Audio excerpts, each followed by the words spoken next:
भगवान कहते हैं परमात्मा को जानने के लिए पहले सत्संग करो। इस संसार को जन्म देने वाले कौन है? परमात्मा, उनको जाने।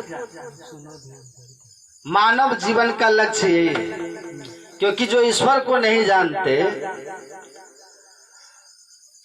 वो मायाबद्ध रहते हैं। और आप लोग स्तुति में गाते हैं ना कि मायाबद्ध जीव आवागमन के चक्र में पड़ा रहा। इस प्रकार रहना सब जीव के दुखों का, जीव के सब दुखों का कारण है। माया का बंधन है। बंधन आपको दिखता है। एक संत थे, मौलाना रूम नाम था उनका। वो अपने कुछ शिष्य लोगों के साथ रास्ते से जा रहे, तो एक किसान अपनी गाय बेच दिए थे और दूसरे किसान खरीद के दूसरे गांव ले जा रहे थे। तो नए मालिक के साथ गाय जाना नहीं चाहती थी। अपरिचित के साथ किसी को सुख महसूस नहीं होता, तो गाय जाना नहीं चाहती थी। तो रस्सी पकड़ के जबरदस्ती खींच के ले जा रहा है, बीच बीच में डंडे से मारता था। संत ने अपने शिष्यों से पूछा कि ये बताओ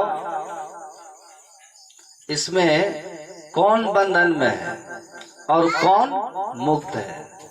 ध्यान से सुनिए। तो शिष्य लोगों ने कहा कि गाय बंधन में है, क्योंकि उसके गले में रस्सी है। और गाय जहां नहीं चाहती है जाना, वहां भी उसकी मजबूरी है। कैदी के हाथ में हथकड़ी रहता है, तो कैदी चाहता है कि हम जेल जाएं, लेकिन वो मजबूर है, इच्छा के विरुद्ध उसको जाना पड़ता है कि नहीं? इसलिए कैदी कहते हैं वो बंधन में है, हथकड़ी में है। तो शिष्यों ने कहा कि हुजूर गाय बंधन में है गुरुदेव, और मालिक स्वतंत्र है, क्योंकि मालिक जहाँ चाह रहा है वहां जा रहा है, और गाय जहाँ नहीं चाह रही है वहां भी रस्सी में बंदी होके जा रही है। इसलिए गाय बंधन में है, मालिक जो है, जो पकड़ा हुआ मालिक है वो स्वतंत्र है। मौलाना रूम धीरे धीरे धीरे धीरे गाय के करीब जब पहुंचे, तो फल काटने वाली चाकू थी बड़ी तेज उनके पास। वो अपने थैले से निकाल करके छोटी चाकू थी हाथ में रखे हुए थे, और धीरे से रस्सी को जब देखा किसान सीधा देख रहा है उधर, तो रस्सी को ऐसे सटा के खींच दिया। तो चाकू की तेज धार से वह रस्सी कट गई। रस्सी कट गई। रस्सी कटते गाय तो भागी, गाय भागी।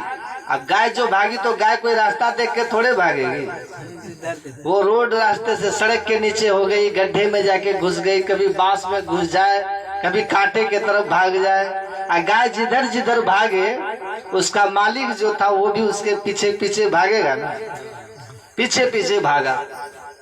अब गाय को जहाँ इच्छा हो वो जा रही है, और इसको गाय के इच्छा के हिसाब से जाना पड़ रहा है। तो मौलाना कहते हैं, संत कहते हैं मौलाना रूम, कि बेटा अब तुम लोग बताओ कि बंधन में कौन है और मुक्त कौन है। जब सुना कि बंधन में कौन है और मुक्त कौन है, तो शिष्य लोग कहता है बंधन तो कहीं दिखाई नहीं दे रहा। तो क्या बंधन दिखाई नहीं दे रहा, तो गाय तो अपनी इच्छा से भाग रही, मन करे तो बांस में भाग जाएगी, मन करता है तो गड्ढे में भाग जा रही है, खेत में, कभी सड़क पर। और ये क्यों उसके पीछे पीछे भाग रहा है? जिधर गाय जा रही है उसको जाना पड़ रहा है। क्या ये किसान चाहता है कि हम गड्ढे में जाएं, लेकिन गाय ले जा रही? ये चाहता कि हम बांस में घुसे, लेकिन गाय घुसा रही। तो इच्छा के विरुद्ध तो किसान को जाना पड़ रहा है, गाय तो अपनी इच्छा से घूम रही है। तो कहा कि जी गुरुदेव, बंधन तो दिख नहीं रहा है, लेकिन ये उसके पीछे पीछे भाग रहा। तब मौलाना रूम ने कहा, बेटा इसको कहते हैं मोह माया का बंधन। ये दिखता नहीं है, मोह माया का बंधन दिखता नहीं है, लेकिन होता बड़ा कड़ा है। गाय के पास रस्सी थी, चाकू से काट कर गाय को मुक्त कर दिए, लेकिन उस मालिक को मुक्त कर सकते हैं कि छोड़िए जाइए गाय हटाइए? कहेगा पैसा लगा है कि, कहेगा कि नहीं? पैसा लगलो छे, पैसा लगा है, मेरा है, मेरी गाय खरीदे हैं, कैसे छोड़ देंगे? चाहे जहां ले जाए पकड़ के छोड़ेंगे, ले जाएंगे घर। तो माया का बंधन, जो मोह का बंधन है, ये दिखता नहीं है, किसी को दिखता है, लेकिन अनुभव सब करते हैं, सब उसके सामने मजबूर होते, सब मजबूर होते। नारद जी गए भगवान विष्णु के पास, तो गए तो देखे कि नरक में एकदम भीड़ है, नरक में एकदम भीड़ है, काफी भीड़ जिसको हम लोग कहते हैं। अब बैकुंठ गए, स्वर्ग में गए तो देखते कि वहां आदमी ही नहीं है, सब 2 4 5 को घूम रहा है, पूरा सीट खाली पड़ा हुआ है बैकुंठ का। तो नारद जी ने भगवान विष्णु से कहा कि भगवान, इस स्वर्ग बैकुंठ ये सब लोग खाली पड़ा हुआ है स्वर्ग का, आई नरक में इतना भीड़ है, क्या बात है? इस स्वर्ग में लोगों को कुछ मौका दीजिए। तो भगवान विष्णु ने कहा क्या करें नारद जी, कोई आना ही नहीं चाहता है स्वर्ग, सब नरके पसंद करता है, तो क्या करें? कहा कि क्या कह रहे हैं भगवान, नरक कौन चाहेगा, स्वर्ग तो सब चाहते हैं। कहा जाइए ना पृथ्वी, सबसे ऊंचा स्वर्ग मेरा हमारा धाम बैकुंठ है, तो बैकुंठे धाम में ले आइए, धरती से आना चाहता है, जाइए धरती। तो नारद जी कहे कि हम चलते हैं, तुरंत बैकुंठ भर देंगे आप। और नीचे जब आए धरती पर, देखा एक सेठ जी एकदम टीका चंदन लगा करके, सुबह सुबह स्नान करके दुकान पे बैठ करके माला पहन रहा था। कहा सेठ जी क्या हाल चाल है? कहा ठीक ठाक है। कहा कि अब तो उम्र इतनी अधिक हो गई, क्या कीजिएगा, बाल बच्चा सब हो ही गया है, जगह धर लिया है, चलिए थोड़ा अब आप छोड़िए संसार, चलिए बैकुंठ। भगवान विष्णु की तरफ से आदेश है, मैं देवर्षि नारद हूँ, चलिए हम आपको ले चले। शेर जी बोला कि ठीक है, आप कह रहे हैं बैकुंठ तो हम तो चलेंगे, बैकुंठे अब जाना है, अब करना क्या है? लेकिन बेटा अभी हमारा बिजनेस ठीक से संभाला नहीं, ठीक से बेटा बिजनेस संभाल लेगा तब हम जाएंगे। तो नारद जी कहे कि नहीं जाएंगे, अभी इनको काम है दूसरे जगह। वहां कहे कि आप चलिए। कहा हाँ हाँ, किसान था, जा रहा था खेत की तरफ। कहा चलिए, बुढ़ापा में कौन खेती, अरे बाल बच्चा को थमाइए, खेती गृहस्थी पशु पालन और चलिए बैकुंठ, भगवान के बैकुंठ धाम, हटाइए सब। हम नारद जी हैं, भगवान विष्णु की तरफ से आए हैं, बैकुंठ वहां खाली है, चलिए चलिए। तो किसान बोले कि नाना बाबा हम एकदम जाएंगे, आप चिंता न करें, हम एकदम जाएंगे, लेकिन थोड़ा कर्जा उर्जा है, अब बेटा उतना समझदार अभी नहीं है, कर्जा उर्जा उतार लेंगे और तब उसके बाद बैकुंठ के बारे में भी सोचा जाएगा। कहे कि बूढ़े बाबा अभी तक फंसे हुए हैं मोह माया में, इतना धूप में कष्ट उठा रहे, हम बैकुंठ की बात कर रहे तो कहते कि नहीं अभी रहने दीजिए। बहुत घूमे नारद जी धरती पर, न महिला कोई बूढ़ी मिली न कोई पुरुष तैयार हुआ। नारद जी लजा गए एकदम कि भगवान को कहते बैकुंठ में भीड़ कर देंगे, यहाँ तो एक आदमी नहीं मिल रहा है, एक आदमी जाने के लिए नहीं मिल रहा है, लाख दुख है लेकिन नहीं जाना चाहता। तो ऐसे गांव से गुजर रहे थे, जैसे गेरुआ चौक है ना, तो वहां देखते हैं कि एक बूढ़ा को एक नौजवान मार रहा है, 4-5 थाप मार दिया, पैसा छीन लिया। अब उसके बाद बूढ़ा कहता हे भगवान हमको उठा लीजिए, यही दिन दिखाने के लिए रखे थे, सब इज्जत चौपट हो गया। कहा क्या हो गया, क्या हो गया इज्जत चौपट, क्या हो गया, क्या हो गया? नारद जी को थोड़ा आस जगी कि चलो कम से कम एक आदमी मिल गया जो कहता है भगवान हमको उठा लीजिए, हम दुनिया को क्या मुंह दिखाएंगे, लोग क्या कहेगा। नारद जी पूछे क्या बात है? कहा कि मेरा पोता है बाबा, गलत आदत में पड़ करके जुआ शराब नशा में ये पड़ गया है। हम पहले नौकरी करते थे, रिटायर हो गए, पेंशन मिला था, और वही पेंशन उठा के जा रहे थे कि घर में कुछ काम उम करेंगे, आकर के पैसा मांगने लगा। हम जानते थे कि ये जुआ शराब में खर्च कर देगा, हम नहीं दे रहे थे पैसा, तो पोता हमको मारने लगा। मार के पैसा भी छीन लिया और चला गया। बताइए बाबा, जिन लोगों के लिए इतना हम किए वही पोता आज पीट दिया। अब हमको जीने का इच्छा नहीं है। हे भगवान, कहिया उठाइएगा, कब उठाइएगा? अब हम चले जाएंगे। नारद जी ने कहा आप चिंता मत कीजिए, हम देवर्षि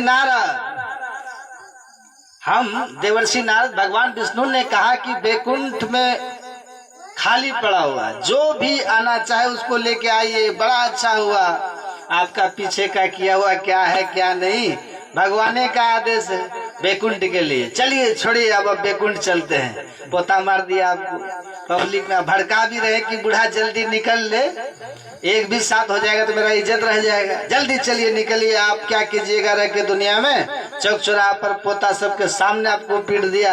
अब आप दुनिया में मत रहिए, दुखी रहिएगा। नारद जी का उपदेश सुनकर के बूढ़ा एकदम भड़क गया, का दिमाग खराब है? साधु महात्मा, आपको क्या मालूम? बाल बच्चा है, पोता पोती है, क्या आप जानिएगा क्या होता है पोता पोती, क्या होता है दादा पोता का प्रेम मोह? अरे हमको पोता है तब न मारा, जिसको है ही नहीं क्या मारेगा? हमको पोता है तब न मारा, तुम तो ब्याह नहीं किया, तुम क्या जानोगे पोता पोती? हमको है तो मारा मारा। चलिए बैकुंठ, पोता को छोड़ के बैकुंठ चलिए, भागे। नारद जी के धन्य प्रभु आपकी माया। चौक पर पिटाता है लेकिन फिर भी बैकुंठ नहीं जाना है कि नहीं? तो माया का जो बंधन है ना, ये बड़ा कठिन बंधन है। इसी के कारण दुनिया में बड़ा गिंजन है। तो महापुरुष लोग कहते हैं कि ये जब तक माया का बंधन रहेगा ना, दिखता नहीं है लेकिन बड़ा कष्ट देता है। देखिएगा, बेटा गिर गया, चोट बेटा को लगा, वो रो रहा है कि नहीं रो रहा? माँ ये पहले रोना शुरू कर देगी। अरे बाप, चोट तो बेटा को लगा, माँ क्यों रोती है? बच्चे का मोह है, मोह है ना। तो संसार में दूसरे के लिए कोई नहीं रोएगा। दुनिया में कोई मर जाता है, ट्रेन एक्सीडेंट हो गया मान लीजिए, कितने लोग मर जाते हैं, आप सुन लेंगे, आपके लिए एक समाचार है। लेकिन कहीं उसी ट्रेन में आपका कोई जा रहा है, तब देखिए, आपके लिए तब समाचार नहीं है, अब परेशानी है। तुरंत फोन लगाइएगा, यहाँ वहाँ वहाँ यहाँ, परेशान हो जाएगा। क्यों? क्योंकि उसमें आपका कोई अपना, जिसको आपका ये मन कहता है मेरा, मैं और मोड़ तोड़ते माया, जय बस किन्हा जीव निकाया, कि मेरा है, मेरा भी कोई उसमें अपना था। अपना, जिसको अपना मान लेंगे तो मोह हो जाएगा, और जिसको अपना नहीं मानोगे तो फिर आपके लिए फिर समाचार है। सुन लिया, इधर से निकाल दीजिएगा, है ना। तो जब तक हम माया के बंधन में है, आवागमन में रहेंगे, यही जीव के दुख का कारण है। संत महापुरुष इस धराधाम पर आके कहते हैं कि इस माया के बंधन से छूटने का एकमात्र उपाय है क्या? भगवान कृष्ण कहते हैं, परम दृष्ट्वा निवर्तन्ते, परम पिता परमात्मा को देख लेने वाला, पहचान लेने वाला, जान लेने वाला, माया के सभी बंधनों से मुक्त होकर के हमेशा के लिए मुक्ति पाए। जिसके अंदर में किसी का मोह नहीं है, उसको किसी तरह का दुख नहीं होता। और जिसको जितना अधिक मोह है, जितना बड़ा जाल है, वो उतना अधिक दुखी होता है, वो उतना अधिक दुखी होता है। तो संत महात्माओं का यही ज्ञान है कि आप ईश्वर से मोह कीजिए, नेह कीजिए। सहजो तज भज हरि नाम को, तजो जगत सो नेह, अपनों तो कोई है नहीं, अपनी सगी न देह। ये देह भी अपना नहीं है, ये भी किराए का घर है। जिंदगी एक किराए का घर है, एक न एक दिन निकलना पड़ेगा। जिंदगी एक किराए का घर है, एक न एक दिन निकलना पड़ेगा। मौत जब तुमको आवाज देगी, घर से बाहर निकलना पड़ेगा, जिंदगी के किराए का घर है, एक न एक दिन निकलना पड़ेगा। एक न एक दिन निकलना पड़ेगा। मौत जब तुमको आवाज देगी घर के बाहर निकलना पड़ेगा। ये अपना घर भी नहीं, ये शरीर भी अपना सगा नहीं। तो जब ये शरीर अपना नहीं तो सारे रिश्तेदार तो शरीर के है ना, सारे संबंध तो शरीर के हैं। आपको आश्चर्य लगेगा, एक गुरु भाई हमारे हरिद्वार में एक्सीडेंट कर गए थे। हम लोग कहीं यात्रा पर थे तो पैर में उनको एक्सीडेंट होने के कारण पैर टूट गया, तो हॉस्पिटल में थे वो। तो मैं उनके साथ चला गया, सेवा हुआ थोड़ा कर दे, घर द्वार छोड़ा हुआ तो कौन है उसका। तो साथ में हम भी थे, हम गए उनके साथ हॉस्पिटल में। उस बेड पर मेरे साथी सोए थे, अब बगल के बेड पर एक आदमी सोया हुआ था, बीमारी कोई था, रोगी। दोनों के बीच में हम एक कम्बल बिछा के, दोनों बेड जो होता ना रोगी वाला, उसके बीच में कम्बल बिछा के अपना एक तौलिया बिछाकर हम उसी पर सोए। और जो बगल वाला आदमी था बीमार थे, खांसते थे बड़ी। हम उठे और उनके साथ में एक अटेंडेंट था, वो दारू पी करके फूल था। तो उसको आकर कंपाउंडर सब बाहर में निकाल दिया, जा तुम बाहर सो। तो बरामदे पे वो जाके सो गया। रात के 1 बजे के आसपास मेरी नींद खुली तो मैं देखा कि वो आदमी भाई खांसता था, खांस नहीं रहा। तो हम पेशाब करके उधर से लौट गए तो देखे कि आंख एकदम खुली थी उनकी, आंसू यहाँ तक आके रुका हुआ था, आंख खुली हुई। तो हम बोले क्या बात है जी, नींद नहीं आ रही है? 2-3 बार बोले तो आंख पर कुछ हुआ ही नहीं असर। तो हम करीब जाके अच्छी तरह से देखे तो मर चुका था। तो हम उसके साथ वाले को जगाने गए, कितनों जगाते थे, वो जोर जोर से खराटे ले रहा था, इतना लंबा खराटा। हमारे कितनों जगा रहे, तुम्हारा साथी देखो सीरियस है, ये नहीं करे थे मर गया, क्योंकि सब लोग परेशान हो जाएंगे ना। तो उसके बाद हम सोचे अब तो ये मरिए गया तो अब क्या करना है। तो हम आके वहीं उसके बगल में फिर नीचे सो गए। फिर 3 बजे उठ के ध्यान करने बैठ गए। फिर 4 बजे राउंड पर आया लोग, तो देखा तो फिर बोला कि अरे ये तो मर गया, गुजर गया। कब मरा? तो हम आँख खोले, हम बोले शायद ये 1 बजे के पहले, कुछ पहले मरा होगा, थोड़ा पहले, क्योंकि जब ये मरा था तो उस समय आंसू दोनों तरफ यहाँ थे। इसका मतलब निकला आंसू, प्राण उसी आसपास निकला होगा प्राण। तो जो नर्स और कंपाउंडर थे, डॉक्टर थे, तो हमको कहते हैं कि जब ये मर गया तो आप इसके बगल में सो कैसे गए? हम बोले कि जब ये जिंदा था तो खांस खूंस के तंग करता था, मर गया तो शांत हो गया, हम आराम से सो लिए। तब वो बोलता है कि हम लोग डॉक्टर कंपाउंडर हैं बाबा, मर जाता है ना कोई, सब सोया हुआ रहता, उसमें एक मर जाता है, अब 20 आदमी सोया हुआ है और उसमें एगो मर गया तो अकेले हिम्मत नहीं पड़ता है कि हम उस मुर्दा के पास खड़े रहें। और आप सो गए, उठ के ध्यान करने लगे, ये तो बड़े हिम्मत की बात है। तो हम बोले कि देखिए,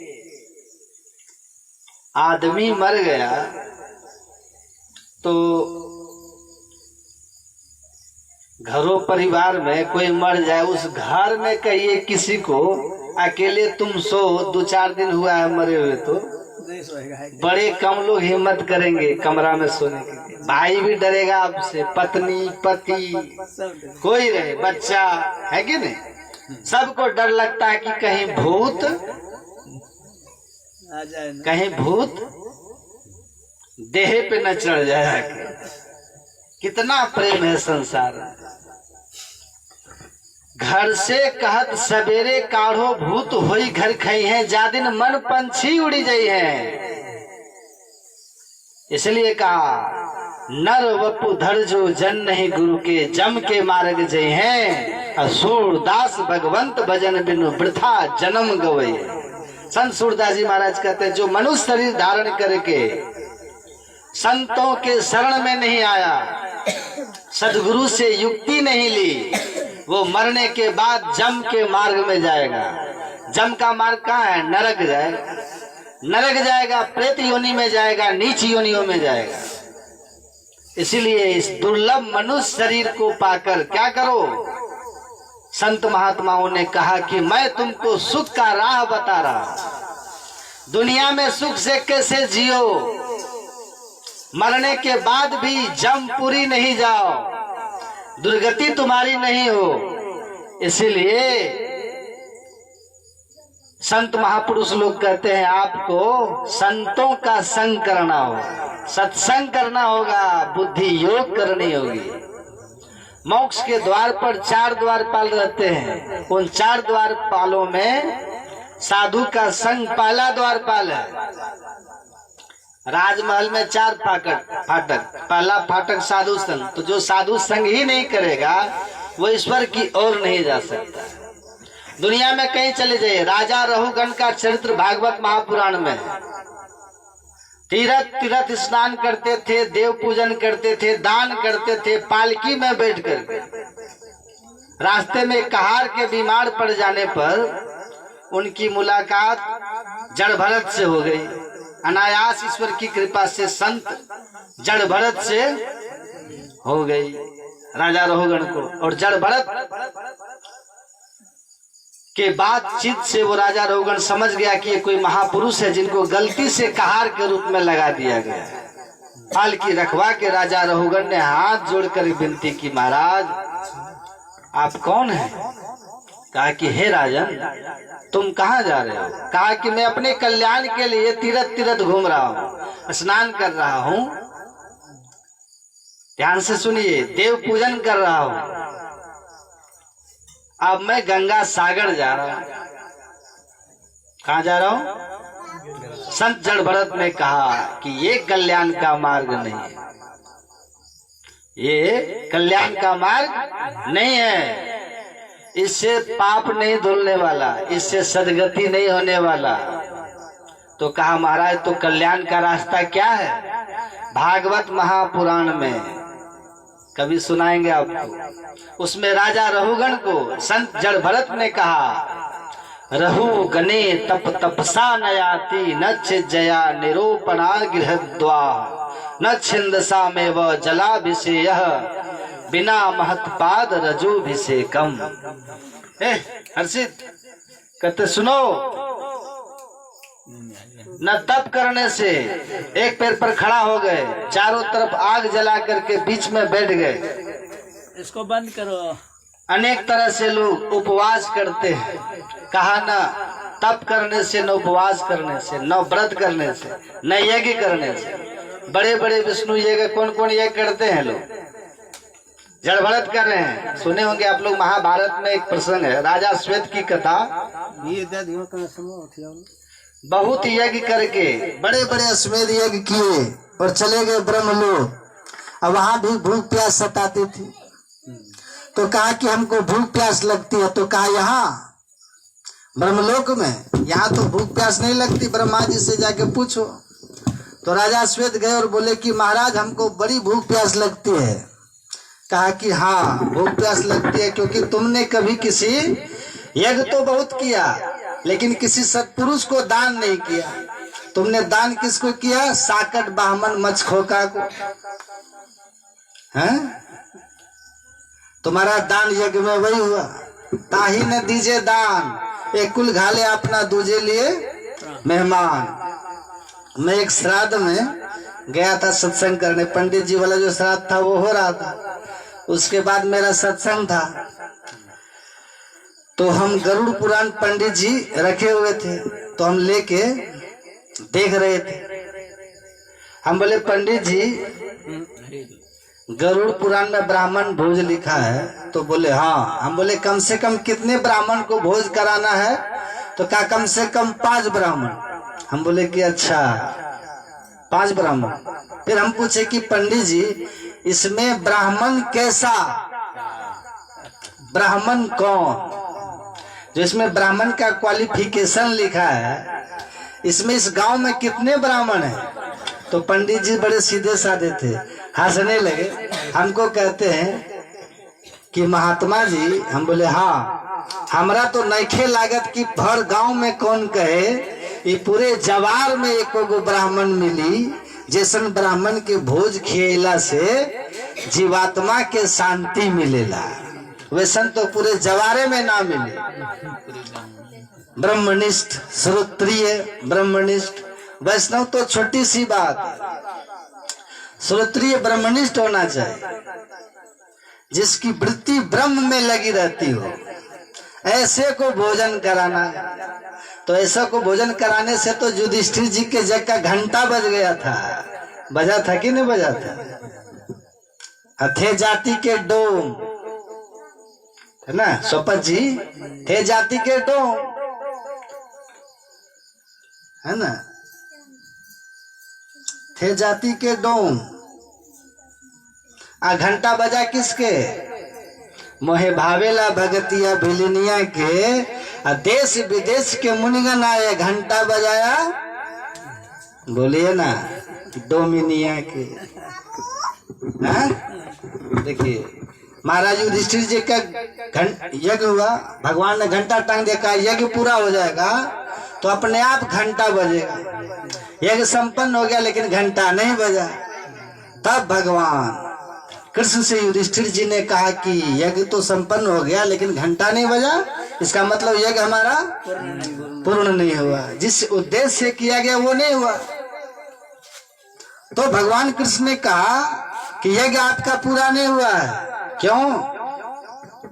कहा भक्त का भोजन नहीं हुआ, असली भक्त का भोजन नहीं हुआ। कहा काशी के एक से एक ब्राह्मण को खिला दिए, जितने नामी ग्रामी है, कहा खिलाने से क्या होगा, असली बाकी है, असली अभी बाकी है।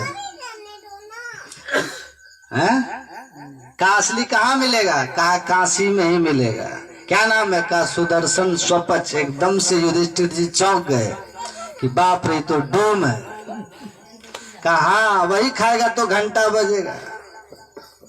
और तब जाकर के उसको लाते हैं। गए पहले भीम गए, उसके बाद युधिष्ठिर जी गए। तो भीम को अहंकार था, तो कहा हम राजाओं का अन्न नहीं खाते क्योंकि बहुत बेईमानी शैतानी होता है। तो कहा युधिष्ठिर जी ने चल, तब फिर युधिष्ठिर जी गए, कहा चलिए यज्ञ किए हैं आप, भोजन करके यज्ञ संपन्न करें। तो कहा कि अरे ठीक है जाएंगे हम राजन, लेकिन खाएंगे क्या? तुम लोग का अन्न तो जो है दूषित अन्न होता है राजाओं का। तब उन्होंने कहा, युधिष्ठिर जी ने कहे महाराज ठीक है मेरा अन्न दूषित है, लेकिन आप जैसे संत जब तक उस अन्न को नहीं खाएंगे तो वो पवित्र कैसे होगा? तो मेरे अन्न को पवित्र करने के लिए आप चल के भोजन करें। तो कहा तुम राजा होके भी बहुत विनम्र हो, हम जरूर जाएंगे, क्योंकि साधु भूखा भाव का, धन का भूखा नहीं, और जो भूखा है धन का सो तो साधु नहीं। तो भाव के भूखे होते हैं साधु। तो वो चले गए, भोजन किया, 56 भोग बना था। द्रौपदी खुद बनाई थी कि आज ऐसे भक्त आ रहे हैं जिसके खाने से घंटा बजेगा। तो सबकी उत्सुकता थी। जब खाने बैठे तो सबको मिला दिए, 56 अलग अलग जो कटोरे में थे सबको खिचड़ी बना दिया। अब मिला करके एक बार मुंह में लिया, जैसे मुंह में अन्न गया कि अपने आप घंटा टन से बज गया, घंटा बज गया, यज्ञ पूरा हो गया। दूसरा कोर मुंह पर ला करके नीचे रख दिया। कहा कि ये क्या हुआ महाराज, क्यों छोड़ दिए? खाइए खाइए। स्वपत जी ने कहा पहला कोर भक्त का, दूसरा खाऊं तो डोम का। कहा कि नहीं समझे महाराज, क्या त्रुटि हुई हम लोगों से? कहा आप अपनी महारानी द्रौपदी से पूछ लीजिए, द्रौपदी से पूछ लीजिए। कहा क्या? द्रौपदी बोली हाँ मेरी गलती है, मैं 56 भोग बनवाई थी खुद कि भक्त आ रहे हैं खाएंगे, लेकिन इस सब को मिला दिए। एक कुर खाए, दूसरा कुर खाए तो मेरे मन में आया कि 56 भोग था, अलग अलग स्वाद ले लेके खाते, तो सब मिला दिए। हैं तो बड़े संत लेकिन डोमेन है, तो मेरे मन में जो भाव आया डोमे है, तो मन की गति को उन्होंने तुरंत पकड़ लिया और तुरंत छोड़ दिया, अचल दिए वहां से। उनका काम हो गया, घंटा बज गया है। तो श्रोत्रिय ब्रह्मनिष्ठ महान ब्राह्मण भोजन करते हैं, तब यज्ञ का घंटा बजता है। और वो ब्राह्मण कौन? वही होगा जो ब्रह्म जानाती 100 ब्राह्मण है, जिसमें ब्रह्म में जिसकी सूरत लग गई हो, वही सच्चे अर्थ में ब्राह्मण भोज का अधिकारी है। अब बाकी खिला के परंपरा निभा दीजिए, होना जाना कुछ नहीं है। फिर वही आदमी जिसका यज्ञ, जिसका श्राद्ध करके मुक्ति दिलवाए हैं प्रेत योनि से, पता चलेगा किसी को पकड़ लिया है। पकड़ता है कि नहीं श्राद्ध के बाद भी? क्यों? क्योंकि जैसा होना चाहिए ना, हुआ नहीं ना, उस तरह के लोग ही नहीं है, वैसे मिले नहीं आपको भोज खाने वाले। तो मैं कह रहा था, राजा श्वेत को कहा कि तुम यज्ञ तो किया, लेकिन स्वपथ जैसा को दान किया ही नहीं, इसलिए तुम्हारा यज्ञ पूरा नहीं हुआ। पुण्य तो हुआ पर पूरा नहीं हुआ। ब्रह्मलोक तक तुम आ गए, लेकिन भूख प्यास तुझे यहाँ सताती है। तो कहा अब क्या करूं, क्या खाऊं? कहा कि तुम्हारा ही शरीर जो है, जो शरीर जिसको तुम छोड़े हो मर करके जंगल में, वो शरीर तुम्हारा सरोवर में सुरक्षित है। ब्रह्मा जी ने कहा मेरी कृपा से ये मेरा विमान लो, और इस विमान से तुमको रोज जाना है, और अपना ही मृत शरीर का मांस खा के रोज ब्रह्मलोक आना है। कहा महाराज ऐसा दंड कब तक? कहा जब महर्षि अगस्त का दर्शन होगा, वे संत हैं, उनके दर्शन से तुम्हारे सारे पाप खत्म हो जाएंगे। संत दरस जिमि पातक तरई, जब द्रवहि दीन दयाल राघव साधु संगति पाइए, जही दरस परस समागमादिक पाप राशि नसाइए। का उनका दर्शन पर्सन होगा तुम्हारा, उसी दिन ये पाप समाप्त हो जाएगा। तो वही हुआ। एक दिन देखिए महर्षि अगस्त की, अरे अपने दिव्य दृष्टि से उन्होंने देखा कि अरे ये तो कोई दिव्य लोक का पुरुष उतर रहा विमान से, और सरोवर में जाकर के मांस खा रहा। जाकर के पूछा है कौन है तू, इतना दिव्य शरीर तेरा देवता वाला, इतना कुकृत घृणित भोजन? कहा महाराज मैं राजा श्वेत हूँ। कहा कौन श्वेत? कहा जिसने 100 अश्वमेध यज्ञ किया था। कहा 100 अश्वमेध यज्ञ करके मैं ब्रह्मलोक चला गया हूँ, लेकिन किसी सत्पुरुष को दान नहीं किया, इसलिए हमको भूख प्यास सताती है। तो मेरा ही मृतक शरीर ब्रह्मा जी की कृपा से सुरक्षित है, मैं रोज अपने ही मृतक शरीर का मांस खाता हूँ। आप कौन महापुरुष हैं? महर्षि अगस्त ने कहा कि मैं महर्षि अगस्त हूँ। कहा कि बस बोलिए श्री सदगुरु। कहा बस महाराज नतमस्तक हो गया। ब्रह्मा जी ने कहा था कि महर्षि अगस्त के दर्शन होंगे तो तुम्हारा यह पाप समाप्त हो जाएगा। तो महर्षि अगस्त ने कहा कि जाओ, इस कर्म फल से तुम मुक्त हुए। तो बड़े बड़े यज्ञ करके भी नहीं होता। यही बात समझा रहे हैं रघुगण को जड़ भरत कि बड़े बड़े तप करने से, यज्ञ करने से, व्रत करने से, तीर्थ स्नान करने से, दान करने से, देव मूर्तियों के पूजन करने से, सूर्य को जल चढ़ाने से, हे राजन दुनिया की किसी भी बाहरी पूजा पाठ यज्ञ हवन व्रत तप करने से आप अपने कर्मों के फल से बच नहीं सकते, आप मुक्ति नहीं पा सकते, जन्म मरण से छूट नहीं सकते, पाप आपका नाश नहीं हो सकता है जब तक कि आप किसी महत्पाद रजोभिषेकम, जब तक कि किसी संत सदगुरु की चरण धूलि से अपने को नहीं नहलाओ। संत की चरण धूलि से नहाओ, तीर्थ व्रत में फिरे बहु चित लाई के, जल पाखान को पूजी मुँहे पछताई के, वस्तु ने सूझी जाए अपने हाथ में, अरे हाँ पलटू जो कुछ मिले सो मिले संत के साथ में। इसलिए प्रथम भक्ति संतन कर संगा। भगवान राम ने कहा था पहली भक्ति सत्संग है। और ये वेद भगवान भी कहते हैं कि परमात्मा को पा करके सारे दुख से छूटना अगर चाहते हो तो उसकी पहली शर्त है कि बुद्धि योग अर्थात सत्संग करो। मोक्ष में जाना चाहते हो, मोक्ष मतलब दुख से छुट्टी, तो उसकी पहली शर्त है कि पहले द्वारपाल अर्थात साधु से मिलो, सत्संग में आओ, संतों से सुनो। यही मार्ग श्रुति साधु लखावे, तही मग चलत सबे सुख पावे। पाइए सुख हरि कृपा संसार आशा तज रहे। सपन हो नहीं दुख दोष दर्शन, बात को टिक्को कहे। तो आप सत्संग में आइए, सुनिए, बुद्धि योग कीजिए, घूमते रहिएगा दुनिया में, भ्रमित बन के रहिएगा। संस्कार जन्म जन्म से बुद्धि में बैठा दिया गया है, बुद्धि में बैठा दिया गया, उसी को लोग पकड़ के रखते हैं। हम गुजरात में सत्संग कर रहे थे, प्रवचन के बाद एक आदमी गुजराती थे, हमको बोलते हैं कि आप